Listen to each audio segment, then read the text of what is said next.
Hola a todos, ahora vamos a ver la sesión que llamamos gramáticas libres de contexto en su hábitat. La sesión vamos a seguir platicando sobre las gramáticas y vamos a introducir un nuevo tipo de gramáticas y vamos a introducir la máquina que puede aceptar em,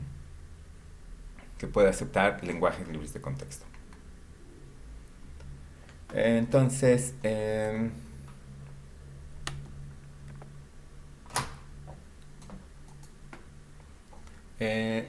como si recuerdan, los lenguajes libres de contexto son aquellos generados por gramáticas libres de contexto. Ese es a lo que denominamos lenguajes libres de contexto. Y entonces solo aquellos que sean generados por lenguajes libres de contexto son los que vamos a llamar libres de contexto. Y a lo mejor ahorita esta pregunta la hemos hecho varias ocasiones, es ¿por qué hay dos tipos de lenguaje? ¿A qué se debe a que existan dos tipos de lenguaje? Y básicamente tiene que ver con el ecosistema de los lenguajes. Eh, Vimos que existían los lenguajes regulares, forman parte del universo de lenguajes posibles, existen el tipo de lenguajes regulares. Pero vimos que había lenguajes que no necesariamente eran regulares. Y eso es como está organizado el mundo de los elementos de computacionales, es como están organizados. Tenemos lenguajes regulares y tenemos lenguajes libres de contexto. Hasta ahorita lo único que hemos visto es que los lenguajes libres de contexto son generados por gramáticas libres de contexto, que son esta tupla que veíamos, que es un vocabulario de un alfabeto auxiliar, un vocabulario de un alfabeto como el que conocemos, y además un conjunto de reglas de producción con una forma muy específica. La cabeza de la regla solo puede ser un no terminal, mientras que el cuerpo de la regla puede ser cualquier cadena hecha por terminales y no terminales. Y finalmente un símbolo inicial. Entonces esa es nuestra gramática. Si hacemos una gramática, esa va a generar un lenguaje libre de contexto. Entonces es como está nuestro organizado, nuestro universo de lenguajes. Es parte del paisaje que posee. Eh, ¿Cuál es la diferencia entre lenguajes regulares y lenguajes libres de contexto? Vamos a ahondar un poquito en esto. Eh, También ahorita va a ser como una intuición de cuáles son los elementos diferentes entre los lenguajes y luego vamos a ver un poquito más al respecto.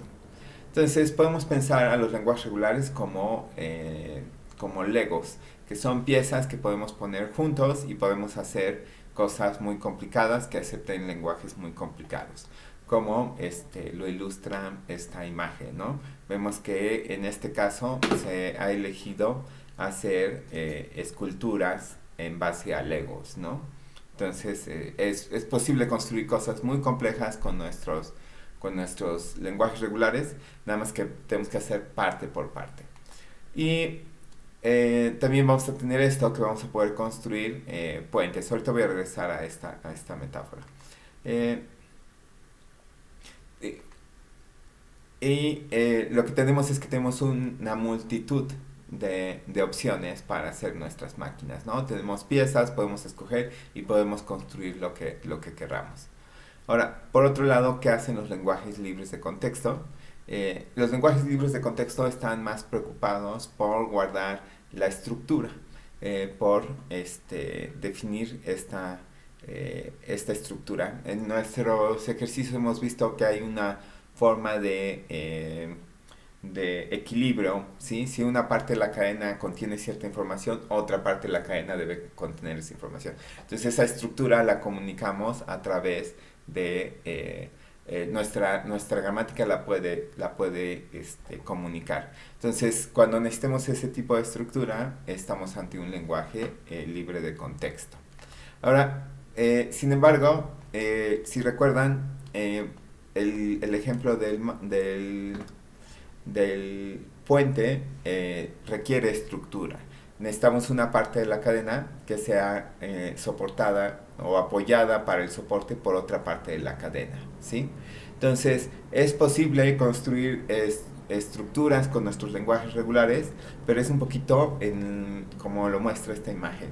Tiene que ver con hacer solo esa pieza, específicamente esa pieza. Entonces, en este caso, podemos hacer algo que tenga esta estructura, pero va a ser exclusivamente esa pieza la que tenga estructura. Sin embargo, con nuestras gramáticas libres de contexto, no estamos limitados a una sola forma. Por eso esta imagen donde vemos un infinito cantidad de puentes, podrían ser hechos por nuestras gramáticas libres de contexto. No es exclusivamente la estructura que marcamos al principio, pero cualquier estructura que queramos hacer. Entonces, esa es como la diferencia. Uno puede lidiar con estructura en casos específicos, mientras que los otros tipos de lenguajes pueden lidiar con estructura en múltiples casos. Y entonces esa es como la diferencia. Podemos pensar que son legos para lenguajes regulares, pueden hacer cosas con estructura, pero solo una cosa específica. Cuando queremos todo el universo de cadenas que tienen estructura, entonces estamos ante lenguajes libres de contexto. Entonces, como revisamos hace rato, este es el concepto de gramáticas libres de contexto. Lo que sabemos ahorita es que generan a los lenguajes libres de contexto y vamos a ahondar un poquito en algunas propiedades que tienen. Entonces, aquí vemos esta gramática que es capaz de generar cadenas que representan expresiones regulares. Entonces, lo vimos la clase pasada, se ve, es una gramática, es una gramática libre de contexto, todos los lados derechos de mis reglas son no terminales y los cuerpos de las reglas, todos son cadenas hechas con símbolos del alfabeto de auxiliar y símbolos del alfabeto de terminales. Entonces cumple bastante bien. Solo en este caso sucede que esta gramática genera a las cadenas que representan expresiones regulares. Pero nada más es un concepto que pueden hacer. Entonces, como comentábamos, tenemos que pensar en nuestra gramática como una caja negra que genera cadenas exclusivamente en mi lenguaje. Todo lo que pueda ser generado por la caja negra van a ser parte de mi lenguaje. Entonces aquí pierdo un poco la información del complemento. Aquí no puedo saber cuál es el complemento. Y tengo que esperar hasta que mi caja negra produzca la cadena. Si quisiera yo usar esta cadena para verificar que una cadena pertenece a la caja negra o pertenece a un lenguaje, tendría yo que poner a generar cadenas y hasta que me genere la que corresponde con la que estoy buscando, es que ya puedo decir que pertenece.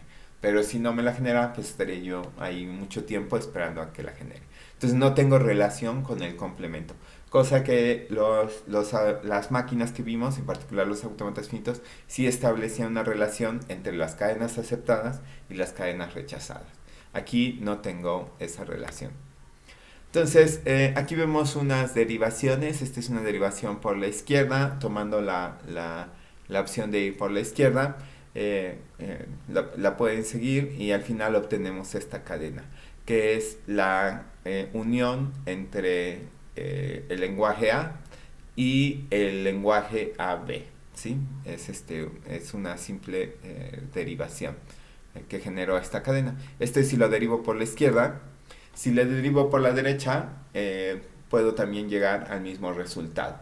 Entonces, regresamos a esta situación. Tengo una cadena y esa cadena está asociada a dos derivaciones. Eso no es tan extraño, puede ocurrir.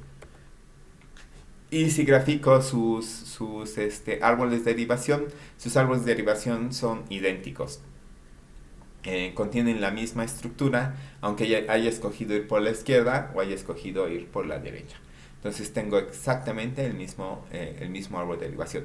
Esas son buenas noticias porque no importa la estrategia que tome, si voy por la izquierda o si voy por la derecha, obtengo el mismo árbol de derivación. Y como vimos como hemos visto, el árbol de derivación está asociado a cómo voy a procesar la cadena. Entonces aquí nos dice este árbol que primero tengo que hacer la concatenación para luego hacer la unión. Entonces nos está guiando en cómo debo interpretar la cadena. Entonces por eso es importante nuestro árbol de derivación. Y en este caso no importa la derivación, tengo el mismo. Quiere decir que el significado de que tiene mi oración, cómo debo interpretar mi cadena, no cambia dependiendo de la estrategia. Entonces ahora vamos a tener esta cadena. Estoy eliminando los paréntesis. Entonces si voy por la izquierda me produce esta derivación. Llego hasta esta cadena. Si voy por la derecha pero cambio, hago un diferente mi inicio. Si se dan cuenta aquí comencé con R más R y aquí estoy comenzando con RR. Entonces si hago esto, no importa, puedo llegar a la misma cadena, sigue siendo por la izquierda. Entonces escogí un camino diferente de cómo reemplazar mis símbolos, sigo llegando a la misma cadena, son dos derivaciones diferentes, sigo usando la misma estrategia, vemos qué pasan con sus árboles de derivación. Entonces en este caso obtengo dos árboles de derivación diferentes, quiere decir que debo interpretar a esa cadena de dos formas. La primera forma de interpretar es, como se ve aquí, primero hago la concatenación y luego hago la unión, ¿sí? Entonces tengo el lenguaje AB y luego hago la unión. Pero la otra derivación donde escogí primero reemplazar R por RR, lo que me dice que primero que tengo que hacer es la unión entre el lenguaje A y el lenguaje A, ¿sí? Entonces me queda A y luego me queda la concatenación con B, entonces me queda el lenguaje formado por A, B. Entonces esta se puede interpretar según este árbol nada más como el lenguaje AB y no necesariamente como la unión de A y con el lenguaje AB, que es como naturalmente lo interpretaríamos.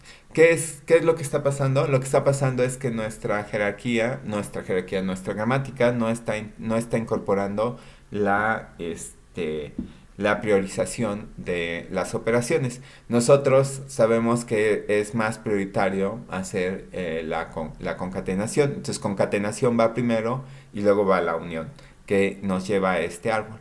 Y este árbol se está generando porque no estamos incorporando esa información en nuestra gramática. Entonces estamos sufriendo las consecuencias de no hacerlo. Entonces, dos derivaciones diferentes producen dos árboles diferentes, dos estructuras diferentes. Entonces, esa gramática interpreta la misma cadena de dos formas diferentes. Y esas son malas noticias para nosotros porque más adelante en su materia de compiladores van a querer asociar la estructura de la cadena, lo van a querer asociado con cómo deben ejecutar el código que tienen en un programa. ¿Sí? Nuestra cadena va a ser un programa, vamos a obtener la estructura de ese programa y la estructura nos dice cómo ejecutar ese código. Si tengo dos estructuras para un mismo programa, quiere decir que hay dos formas de ejecutar ese programa y nos va a dar dos resultados diferentes, que no es necesariamente lo que queremos la mayoría de las veces, ¿no? De hecho, casi nunca queremos que si corro algo, que se ejecute de dos formas diferentes. Entonces nos gusta tener el control y que nada más sea una forma en que se interprete y que se ejecute. Entonces van a ver en su materia de compiladores cómo van a evitar este tipo de gramáticas que les dan dos árboles de derivación para una misma cadena. Pero por lo pronto vamos a seguir explorando qué ocurre. Entonces vamos a ver que a este fenómeno de que para una cadena tengo dos árboles de derivaciones diferentes le llamamos ambigüedad. Y la ambigüedad es algo muy natural para nosotros como humanos. Por ejemplo, tengo esta oración: ¿quién tiene el telescopio? Naturalmente, más bien tengo la oración: veo al gato con el telescopio, y puedo preguntar quién tiene el telescopio. Usualmente interpretaríamos que yo tengo el telescopio, que yo estoy viendo al gato con el telescopio. Sin embargo, es posible esta interpretación, ¿sí?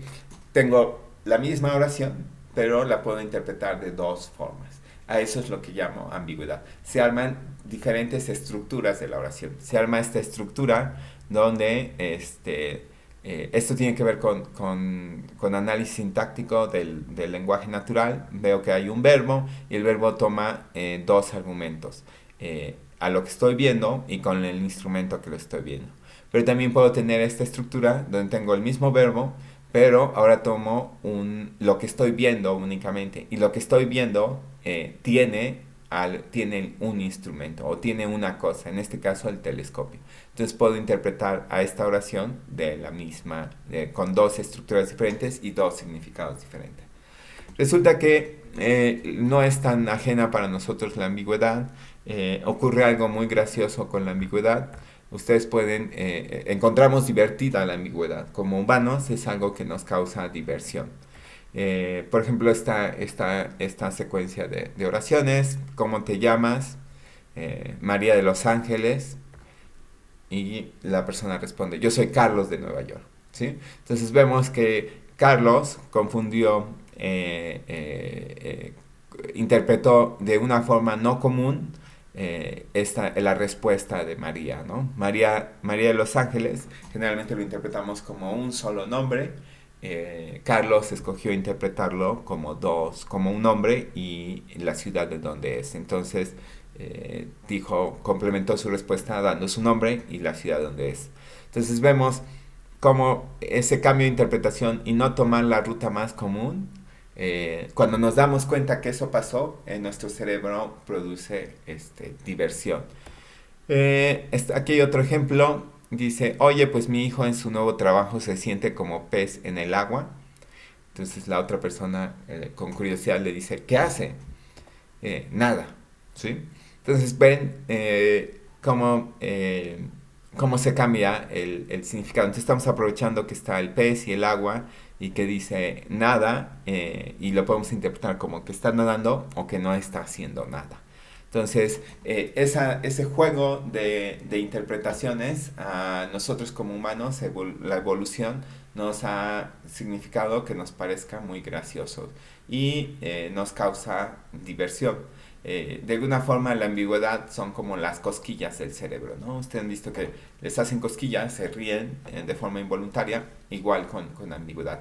Nos damos cuenta de que algo no estuvo bien interpretado, nos damos cuenta que hay otro árbol de derivación y nos causa gracia y nos reímos. En algunos casos. En algunos otros casos ambigüedad es muy complicada porque causa errores, causa conflictos y causa malentendidos. Entonces, pero está chistoso que está asociado a esta parte graciosa de los humanos. Entonces, para nosotros ambigüedad no va a ser tanto eso asociado a interpretación del lenguaje natural, sino es un término técnico de la materia, un término teórico.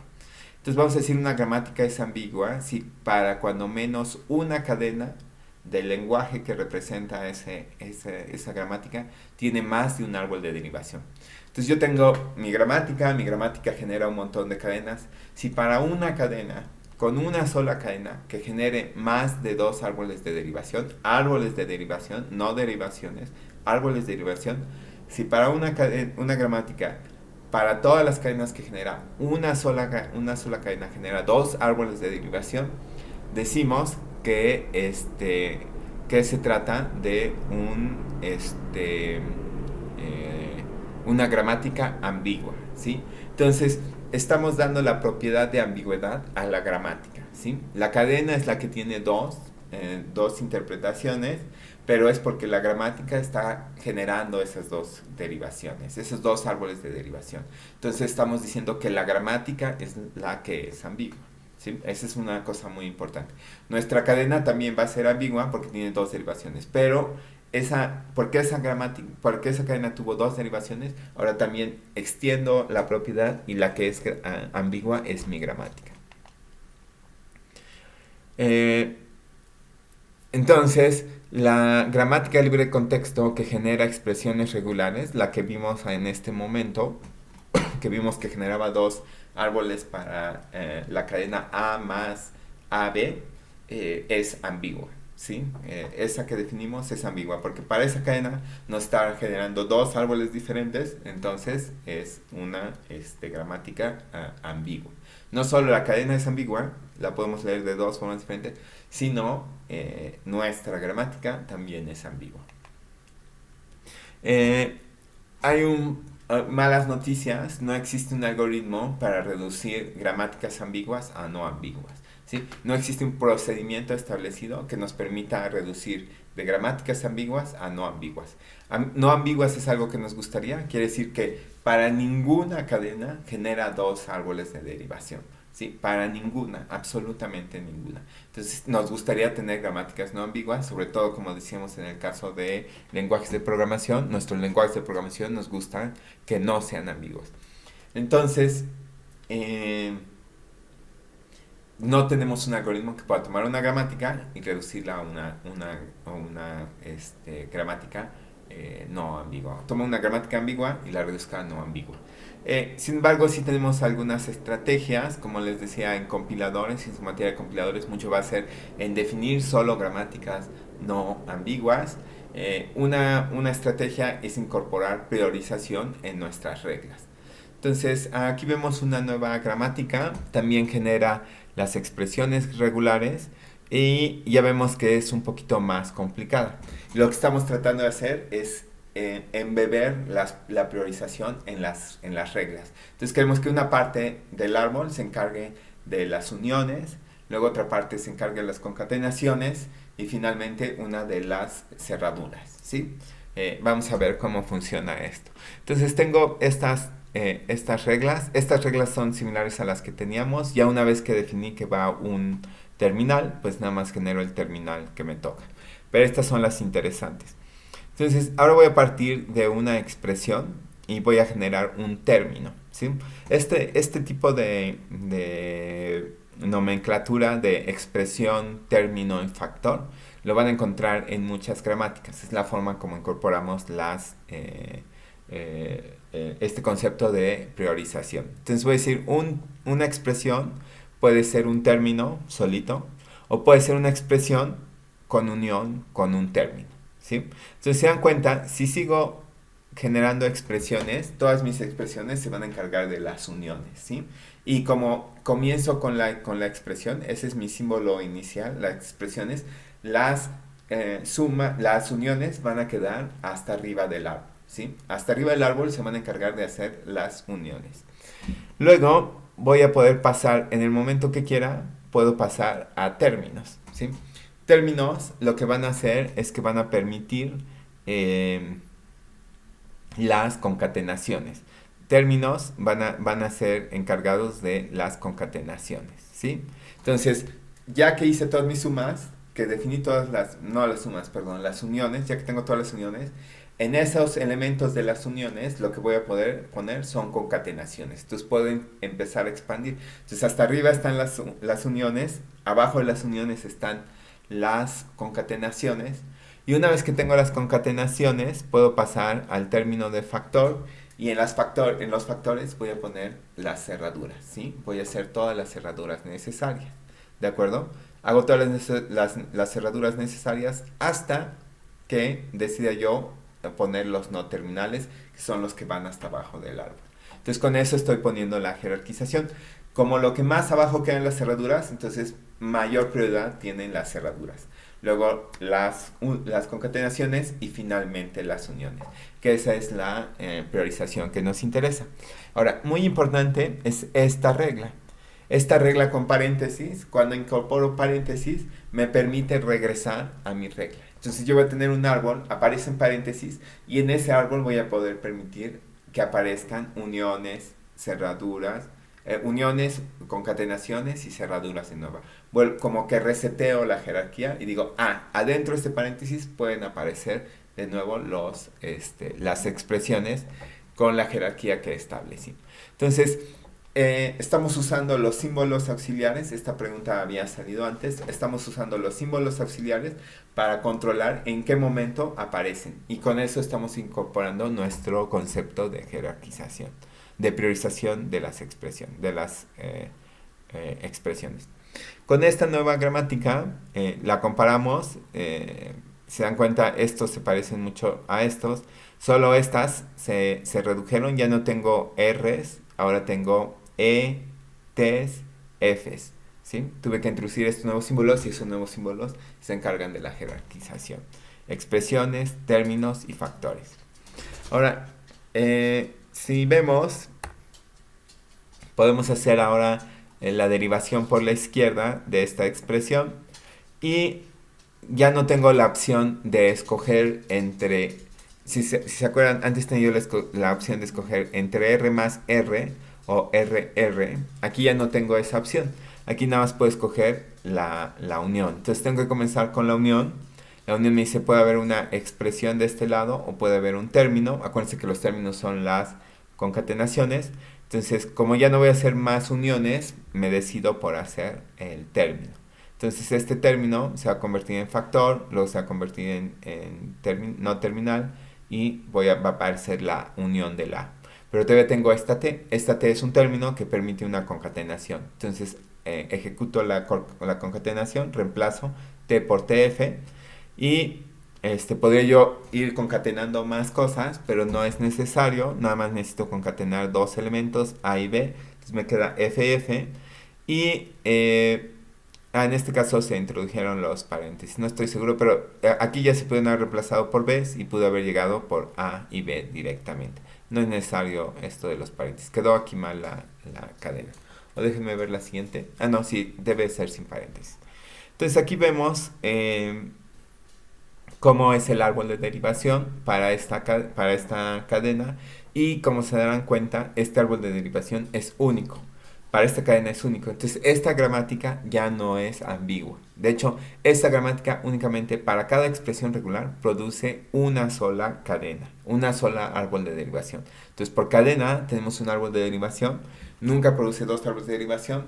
Entonces, esta gramática que se introdujo, esta nueva gramática, es no ambigua. Entonces, ahora dense cuenta, tengo un mismo lenguaje, ¿sí? Un lenguaje, que es el lenguaje de las expresiones, y puedo generar una gramática ambigua para ese mismo lenguaje. Tengo varias derivaciones para algunas cadenas del lenguaje. O puedo escoger una gramática no ambigua para ese lenguaje. Entonces, pareciera que podemos corregir la ambigüedad dado nuestro lenguaje. Este es nada más para hacer en casa. Pueden hacer el árbol de derivación. Entonces, para un mismo lenguaje puedo tener una gramática ambigua o puedo tener una gramática no ambigua. No conocemos cómo pasar de una gramática ambigua a una no ambigua, pero tenemos estrategias. En este caso fue incorporar en nuestras reglas la jerarquización de las operaciones. Una vez que logramos eso, encontramos una gramática no ambigua para nuestro lenguaje. Ahora vamos a pasar a este otro lenguaje y vamos a ver las consecuencias de este lenguaje. Entonces, imagínense este lenguaje. Es el lenguaje de A seguidas por el mismo número de Bs, seguidas por C, seguidas por el mismo número de Ds. De forma concisa, con notación, queda de esta forma.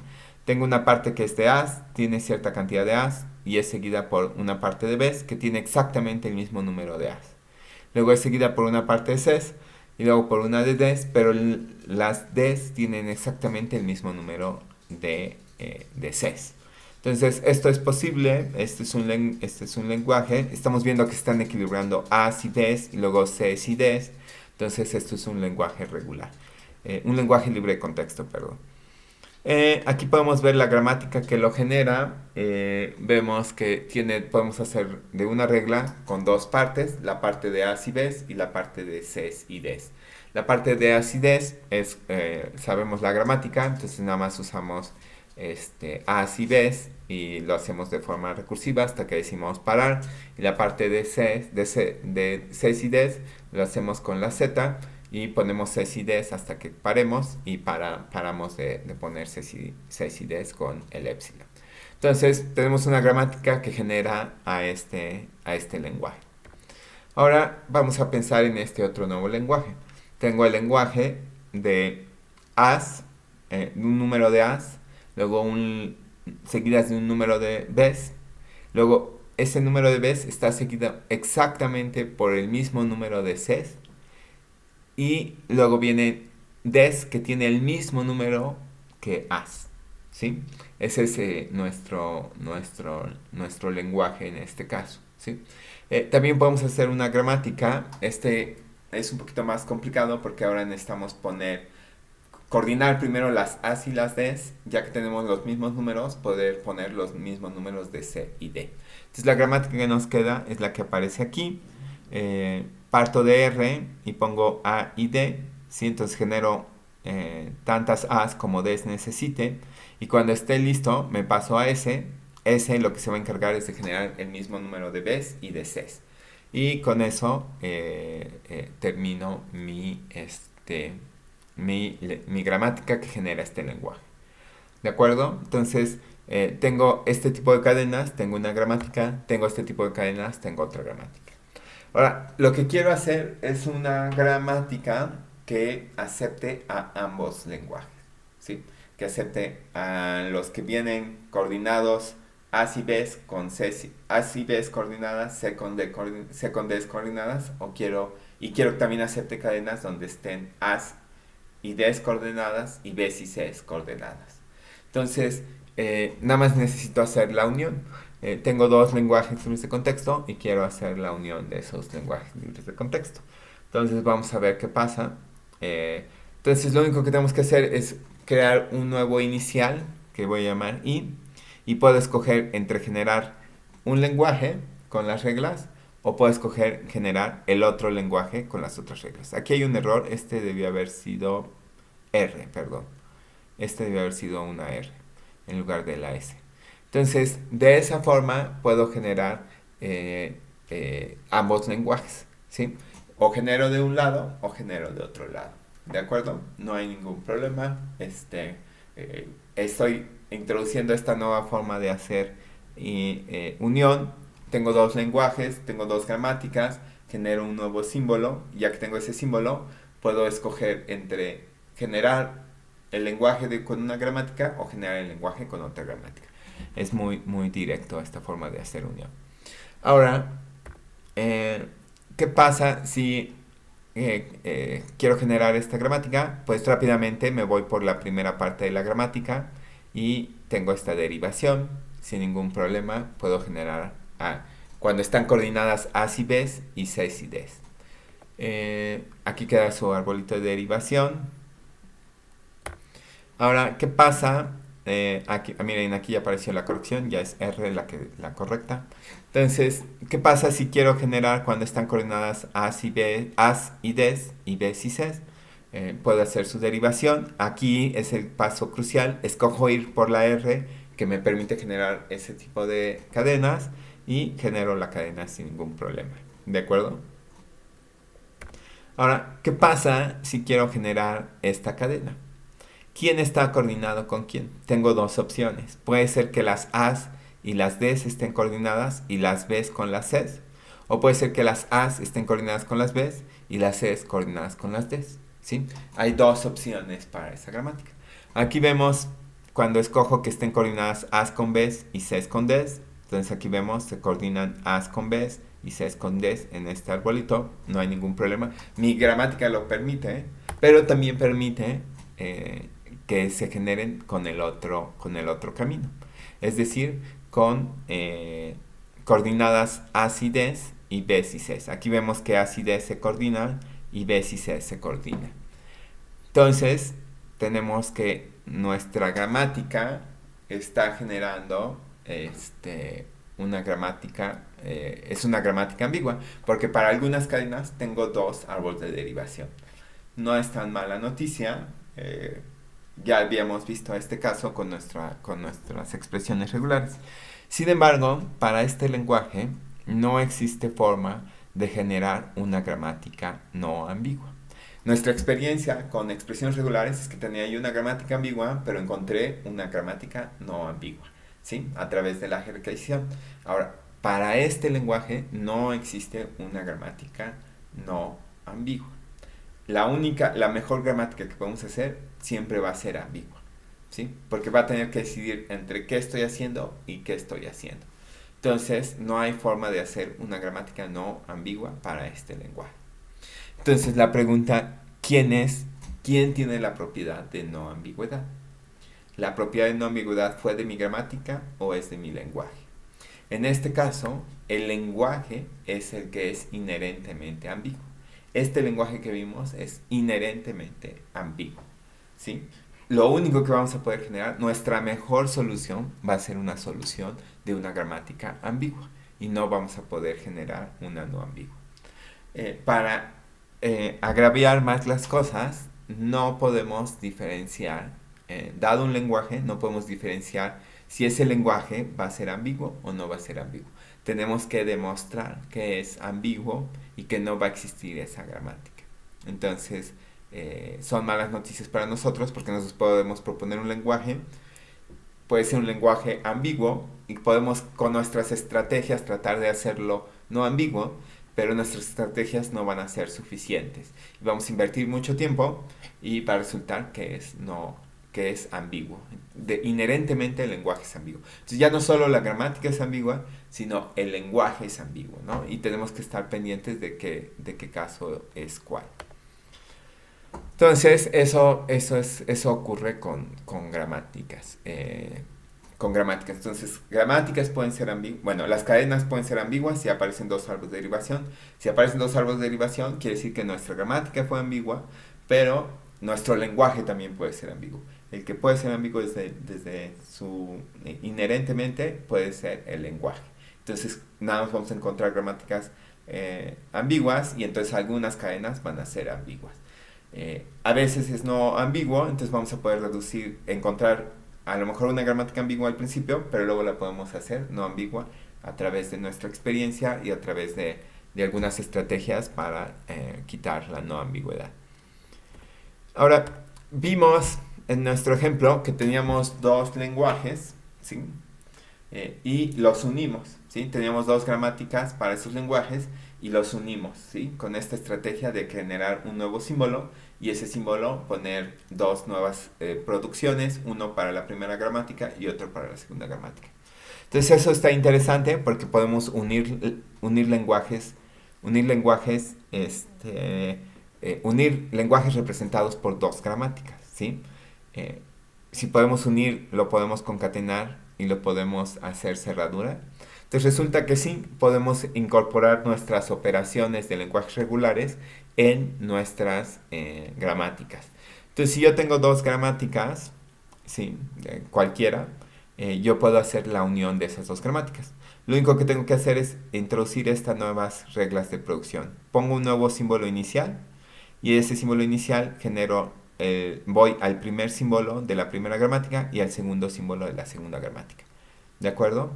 Mis nuevos alfabetos auxiliares son la unión y mis nuevas producciones son todas las producciones, las de la primera gramática, las de la segunda gramática, más esta nueva gramática. Y con esto puedo hacer la unión.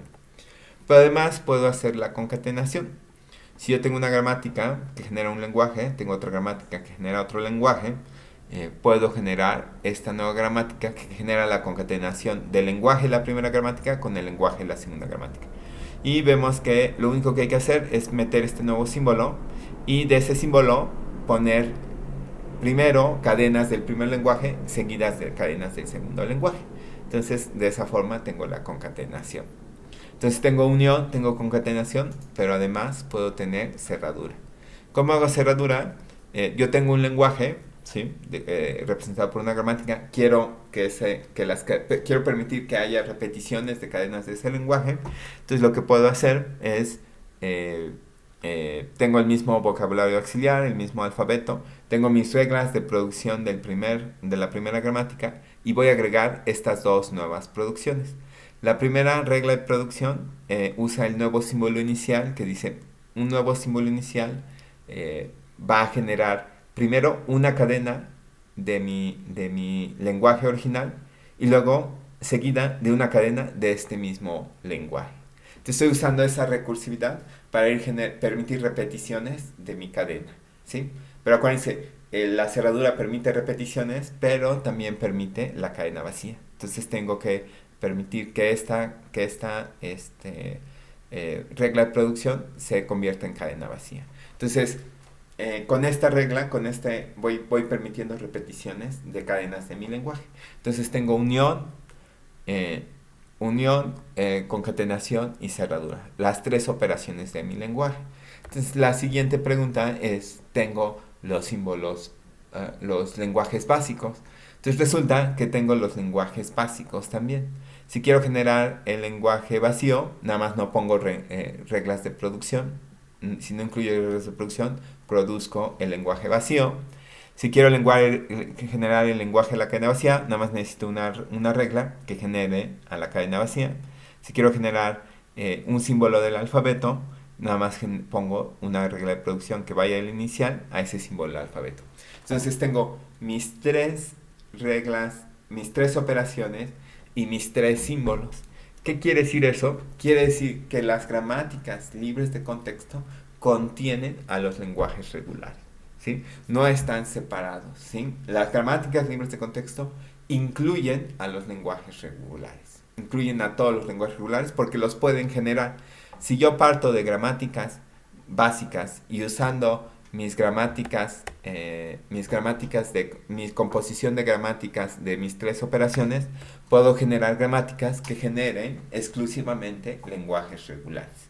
¿De acuerdo? Entonces los lenguajes regulares están contenidos en los lenguajes libres de contexto. Entonces, eso es muy importante. Entonces, cada vez que hablamos un lenguaje libre de contexto, también podríamos estar hablando de un lenguaje regular. Entonces, un lenguaje regular también es un lenguaje libre de contexto, porque acuérdense, el lenguaje libre de contexto es aquel que puede ser generado por una gramática libre de contexto. Y las los lenguajes regulares pueden ser generados por las gramáticas libres de contexto. Entonces, ¿qué acaba de pasar aquí? Pareciera que acabamos de unir a los dos. No, acabamos de incluir a uno. Entonces yo puedo tener un lenguaje regular, pero también puedo tener un lenguaje regular que también es libre de contexto, pero también puedo tener un lenguaje libre de contexto que no es regular, ¿sí? Entonces los regulares están contenidos en los libres de contexto, pero no todos los libres de contexto están contenidos en los regulares, como es el caso de nuestro lenguaje A a la N, B a la N. Entonces, las gramáticas libres de contextos pueden generar todos los lenguajes regulares. Entonces, si yo puedo generar todos los lenguajes regulares, puedo transformar un autómata finito a una gramática libre de contexto, ¿sí? Resulta que sí, puedo hacer de un autómata finito, lo puedo reducir a una gramática libre de contexto. Entonces vamos a ver cómo se hace esa transformación. Aquí tengo este autómata finito, aquí tengo su tabla y lo único que tengo que hacer es reemplazar los estados por símbolos auxiliares. ¿De acuerdo? Entonces ya no tengo Q0 y Q1, que eran mis estados, ahora tengo A y B, que son mis símbolos auxiliares. Entonces, una vez que hago eso, puedo empezar a transcribir las reglas. ¿Cómo voy a transcribir las reglas? Voy a decir, si tengo el símbolo A y viene una A, puedo seguir poniendo As, ¿sí? Entonces, nada más transcribo esas reglas de esa forma. Pongo mi símbolo inicial como cabeza de regla, luego pongo el símbolo de mi tabla, ¿sí? Pongo esta A, ay, perdón, se movió esto. Pongo esta, ¿sí? Y luego llego a este estado que era Q0, ahora es A, ¿de acuerdo? Y lo mismo puedo hacer para la B, tengo que transcribir todas mis transiciones, lo mismo hago para B, lo mismo hago para el estado B, B con A, me quedo en B, B con B, llego a A, ¿de acuerdo? Ahora lo único que tengo que hacer es fijarme en cuándo se acaban de producir las cadenas. Si estoy en A y llega una A, se puede acabar la cadena porque este es un estado final.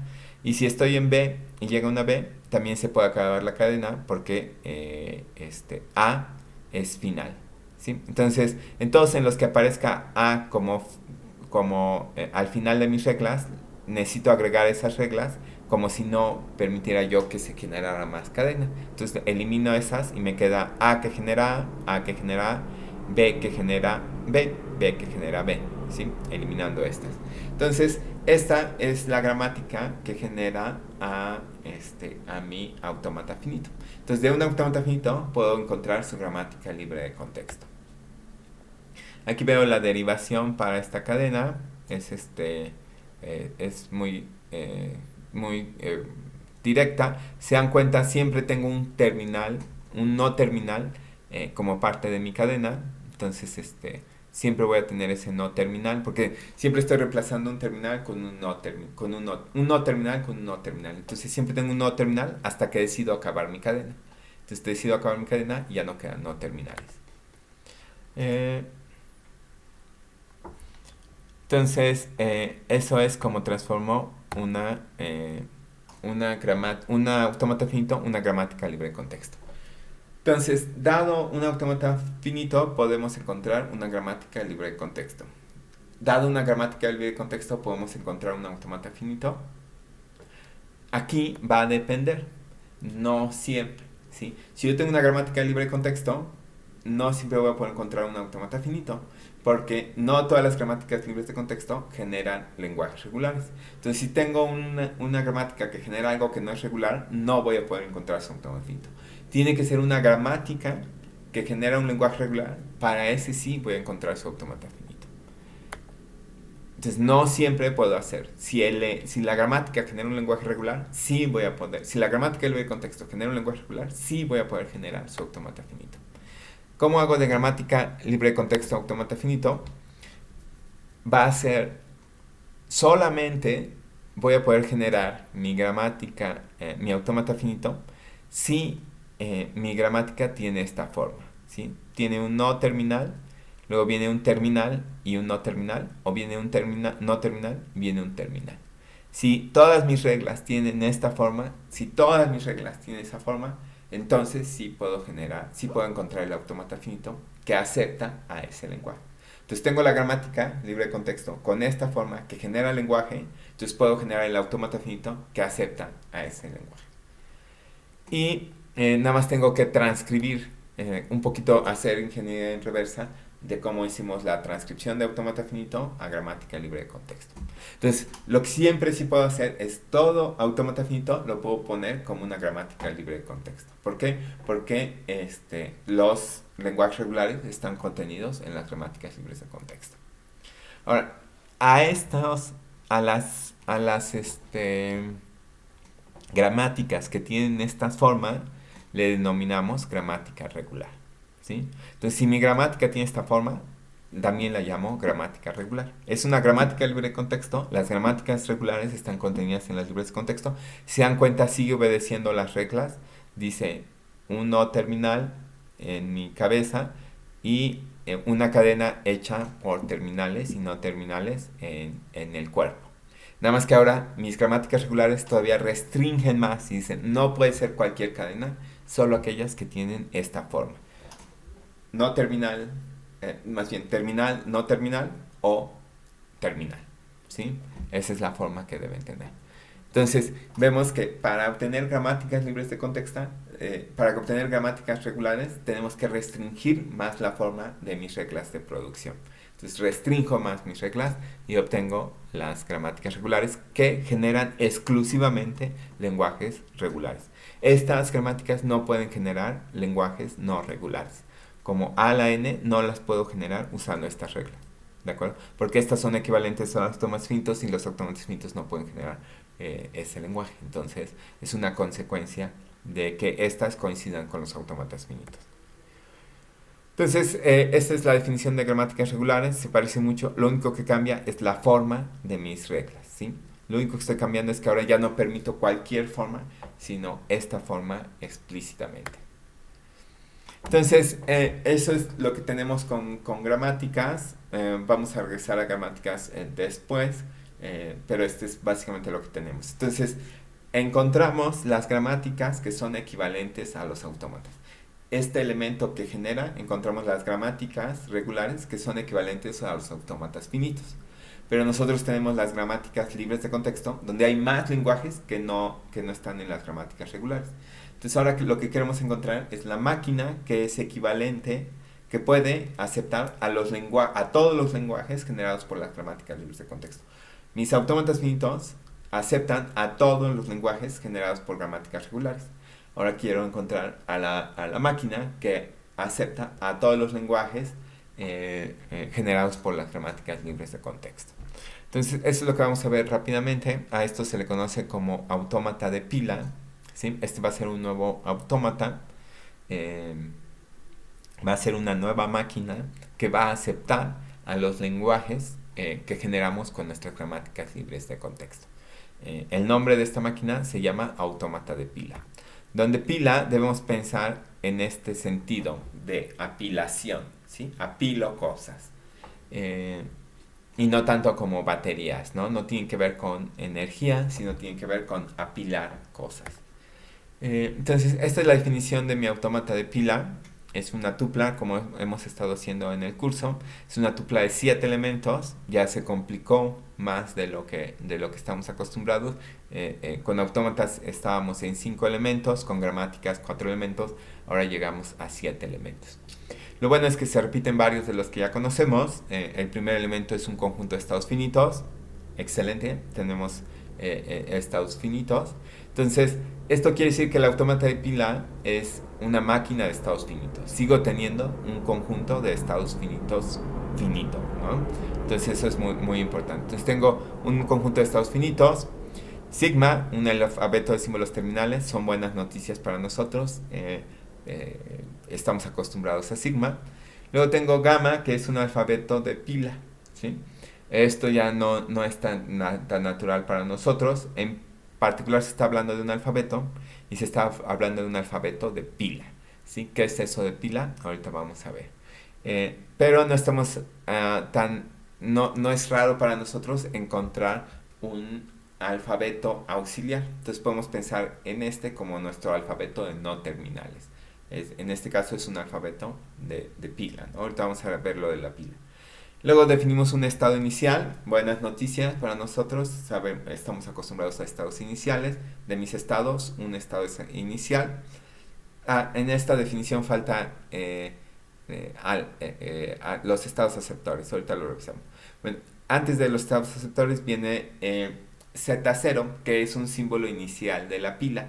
Este es un símbolo del alfabeto de la pila y lo vamos a nombrar símbolo inicial de la pila, ¿sí? Todavía no sabemos qué es la pila, ahorita vamos a ver. Y aquí en esta lista nos faltó los estados aceptores. Estados aceptores estamos acostumbrados, entonces, del conjunto de estados finitos, un subconjunto va a ser estados aceptores. Y ya tengo mis 6 elementos, lo único que falta es mi función de transición. Mi función de transición luce un poco complicada. Recibe un estado, recibe un símbolo del alfabeto o la transición epsilon. Entonces pueden ver que estos autómatas de pila pueden tener transiciones epsilon, no tienen problema con transiciones epsilon.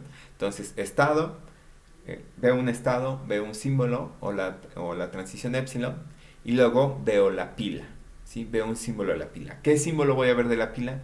Como esta es una pila en el concepto computacional de la estructura de pilas, el objeto que voy a ver es el último que haya yo metido a la pila, ¿sí? Por eso acuérdense que es como de apilar. Entonces yo puse libros, lo que voy a ver es lo que está hasta arriba del libro, ¿sí? Hasta arriba de la pila de libros. El de hasta arriba es el que veo.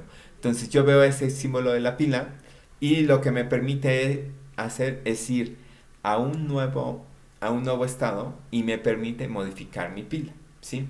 Voy a cambiar mi pila con símbolos de mi alfabeto de la pila, ¿sí? Entonces voy a meter cosas en la pila o voy a reemplazar cosas en la pila. Ahorita vamos a ver cómo se logra esto. Entonces podemos pensar que un autómata de pila es un autómata finito no determinístico más la pila. Esa es una forma de ver a los autómatas de pila. Entonces es un autómata finito no determinístico con transición epsilon más la pila.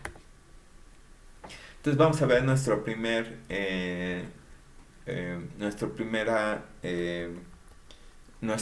autómata autómata de pila.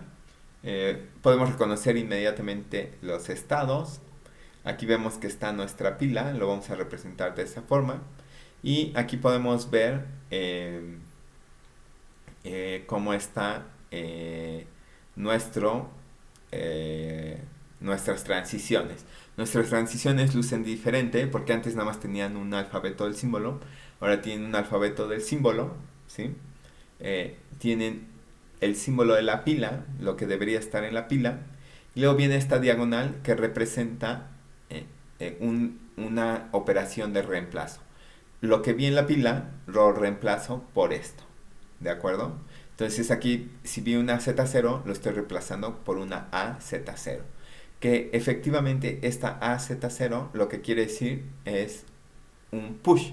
Estoy metiendo a la pila una A, ¿sí? Entonces es así como se ve la operación de push en esta notación de autómatas de pila que estamos usando. ¿De acuerdo? Entonces permítanme hacer algo rápido. Déjenme ir a dibujar. Draw. Vamos a ir aquí. Permítanme tomar. Creo que puedo. No, no puedo. Déjenme hacer un screenshot. Voy a transcribir esto para hacer la operación. Entonces, lo voy a copiar aquí. Voy a ir para acá. Voy a cerrar este. Voy a decir Set diagrams in device, create open existing diagram. No, open existing diagram, no. Entonces déjenme ir para atrás para recuperar mi dibujo anterior. Disculpas por esto. Vamos a cancelar. Vamos a open recent from Google Drive. Authorize. Entonces, ok, está como pidiendo muchas cosas, no me va a importar. Entonces voy a actualizar. Entonces aquí tengo mi autómata de pila que les acabo de mostrar. Lo que quiero que veamos es cómo se opera el autómata de pila. Se vino hasta con mi foto, me voy a esconder aquí. Ok. Entonces aquí tengo mi autómata de pila. Entonces, ¿cómo funciona mi autómata de pila? Sí, aquí está bien. Entonces recuerden que en mi pila tengo un Z0 que voy a poner aquí. Como pongo un texto sobre la imagen. Vamos a ver. Select edges. Creo que no está funcionando también esto. Entonces, text, aquí está. Ya agregó. Entonces, recuérdense que en mi pila tengo Z0. Empiezo con Z0. Voy a hacer más grande esto para que se vea.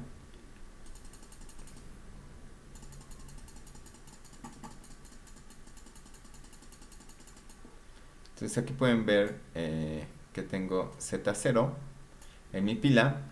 Comienzo en el estado inicial, que es Q0. Entonces vamos a analizar la siguiente cadena. La cadena que vamos a analizar es AABB, que reconocerán de nuestro lenguaje misma cantidad de A's, misma cantidad de B's. Entonces voy a hacer, ¿sí? Esta es la cadena que queremos analizar, AABB. Ahora, yo estoy en el estado inicial, estoy en este estado, estoy viendo en mi cadena una A y estoy viendo Z0. Entonces puedo tomar esta transición.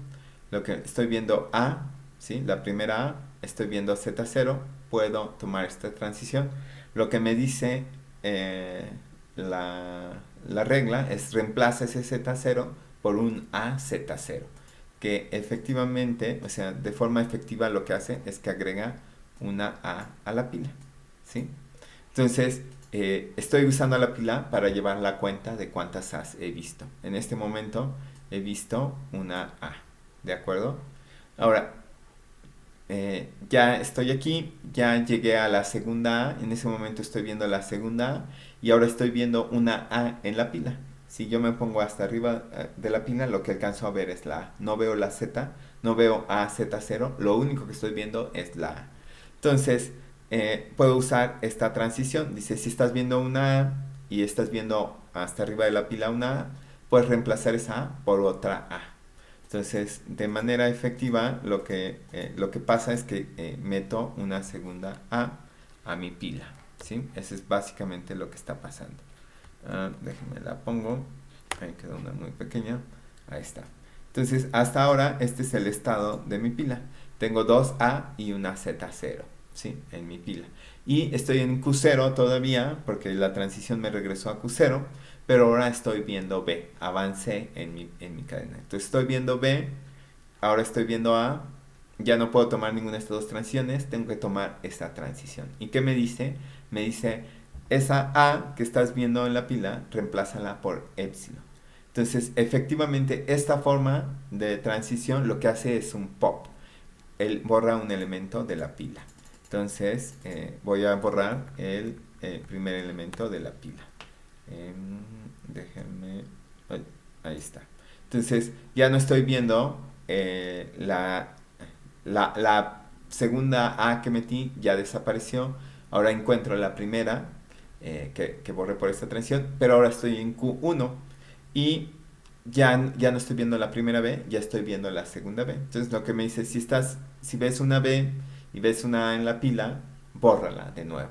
Entonces hago eso, veo la B, borro y ahora quedo viendo a épsilon, ¿sí? Después de haber analizado esta cadena, quedo viendo a épsilon, ¿sí? Entonces pueden imaginarse que después de la B, de la última B, hay una épsilon. Entonces estoy viendo la épsilon, estoy viendo una Z0, entonces ahora tomo esta transición. Y lo que me dice es, si estás viendo épsilon, el fin de la cadena, y estás viendo Z0, bueno, no, este épsilon no es en el fin de la cadena, es en cualquier momento podemos ver esta Z0, siempre y cuando vemos en nuestra pila Z0. En cualquier momento podemos ver esta épsilon, siempre y cuando estemos viendo Z0, que es lo que ocurre en este momento. Cuando vi la segunda B y eliminé la primera A, entonces borro, ya lo único que puedo ver es una epsilon, pero veo este Z0. Entonces lo que me dice es que puedo tomar esta transición y puedo llegar al estado final. Quiere decir que acepto a mi cadena AABB. Y como se deben imaginar, este autómata de pila lo que hace es que acepta a nuestro lenguaje de misma cantidad de A's y misma cantidad de B's. ¿Cómo lo hace? Lo hace usando la pila. Recuerdan que necesitábamos una forma de transmitir la información de la primera parte de las A's a la segunda parte de las B's. Nuestra pila es quien va a transmitir esa información. Yo meto todas las A's, cuento todas las A's, las cuento en esta pila y ya que las conté, las voy cancelando una por una. Si al cancelarlas me queda vacía la pila, exactamente cuando veo la última B, veo la pila vacía, quiere decir que se cumple la restricción. Entonces estoy usando la pila para transmitir esa información de cuántas A's vi, con esa cantidad cancelo las B's y acepto las cadenas. Si hubiera tenido una B de más, hubiera quedado una B de más y entonces no podría yo transicionar porque no tengo transición de B con Z0. Si hubiera basado mi pila, porque tengo una B de más, y entonces me queda Z0 con una B y se rompe el autómata de pila, no acepto la cadena. Si hubiera yo tenido una A de más, hubiera visto la Z0, hubiera todavía tenido una A extra aquí, no la hubiera yo podido cancelar, y entonces igual no puedo avanzar y rechazo esa cadena. Entonces eso es como funciona el autómata de pila. En la sesión de ejercicios vamos a hacer más ejercicios con esto. Eso es todo por el día de hoy. Muchas gracias por su atención.